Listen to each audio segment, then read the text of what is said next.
ये है सुमन वांगचुक। पेशे से इंजीनियर हैं और सामाजिक कार्यकर्ता हैं।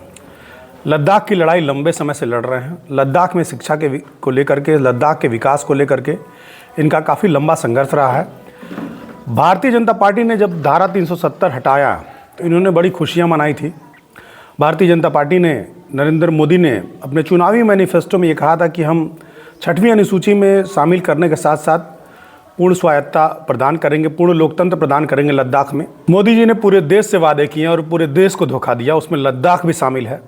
और आज माइनस से नीचे तापमान में 5 दिनों से अनशन कर रहे हैं, लेकिन उनकी कोई सुनवाई नहीं हो रही है। इनकी बातों को सुनिए। टेबल पर जो पानी गिरा वो सब जम के ऐसा हो गया है। ऐसे में हम अनशन कर रहे हैं, मगर सबसे हैरानी मुझे ये है कि आज तक जो मेन स्ट्रीम मीडिया है भारत की, उसने इस आंदोलन का जो उथल पुथल इस सीमा पर हो रही है इसका जरा भी जिक्र नहीं किया। सीमा पार से एक सीमा हैदर आती हैं तो उन पर सैकड़ों घंटे चर्चा होती है, मगर भारत, चीन और पाकिस्तान के सीमा पर लद्दाख, इस पर जीरो चर्चा है। आपको पता है, मेरे ख्याल से तो आज भारत के इस सीमा पर हमारे सैनिक सबसे कमजोर स्थिति में हैं, क्योंकि यहाँ पर सबसे बड़े लड़ाकू माने जाते हैं लद्दाख स्काउट्स, सिख रेजिमेंट्स और गुरखा रेजिमेंट्स। आज लद्दाख के सैनिकों का मनोबल टूटा है, ठेस पहुंचा है, क्योंकि लद्दाख को न लोकतंत्र दिया गया है न संरक्षण।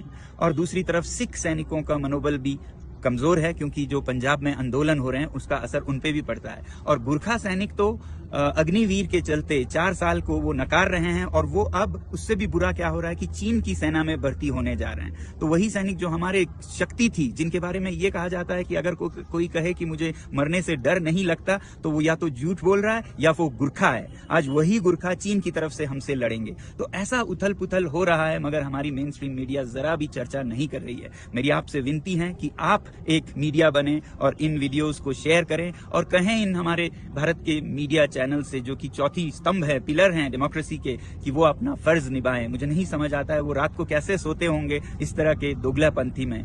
मुझे उम्मीद है कि आप सब लद्दाख का समर्थन करेंगे, भारत के सीमा की सुरक्षा का समर्थन करेंगे, क्योंकि लद्दाख के संरक्षण में ही भारत की सुरक्षा है। धन्यवाद। इन्होंने 2 प्रमुख बातें कहीं, 2 बहुत गंभीर बातें कहीं, जिसमें पहली बात यह है कि देश के सभी गंभीर मुद्दों के साथ साथ लद्दाख के मुद्दों को पर भी गोदी मीडिया चर्चा नहीं कर रही है। लद्दाख अलग थलग पड़ गया है। लद्दाख की कहीं कोई चर्चा नहीं होने से के नाते वहाँ की जो मूल समस्या है उस पर बात नहीं हो पा रही है। जो चीन आक्रामक होता जा रहा है, पाकिस्तान आक्रामक होता जा रहा है, उस पर भी कोई बात नहीं हो पा रही है। और दूसरी उन्होंने जो बात कही कि जो गोरखा सैनिक हैं, गोरखा सैनिक अब चीन की तरफ से लड़ने के बारे में सोच रहे हैं, क्योंकि जो गोरखा रेजिमेंट है वो हमारे यहाँ अंग्रेज़ों के समय में स्थापित हुआ था, और तब से लेके गोरखा सेना हमारे यहाँ भारत की रक्षा के लिए इंडियन आर्मी में अपनी महत्वपूर्ण भूमिका निभाते रहे हैं और वीरता और पराक्रम के लिए जाने जाते हैं।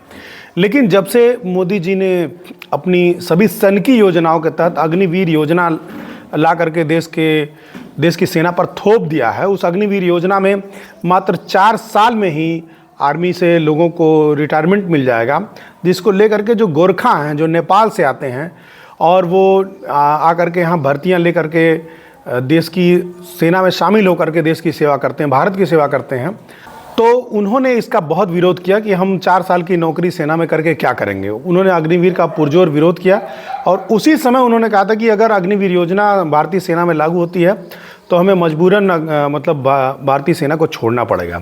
तो अभी चाइना तो विकल्प अपना खोल के रखा हुआ है। तो मोदी जी और भारतीय जनता पार्टी और गोदी मीडिया की काली कारतूत है कि लद्दाख जैसा खूबसूरत क्षेत्र इस पीड़ा से गुजर रहा है। अभी चुनाव आ रहा है, 2024 का लोकसभा चुनाव आ रहा है।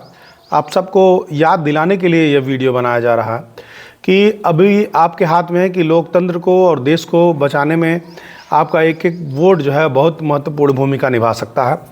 भाजपा हटाओ, देश बचाओ।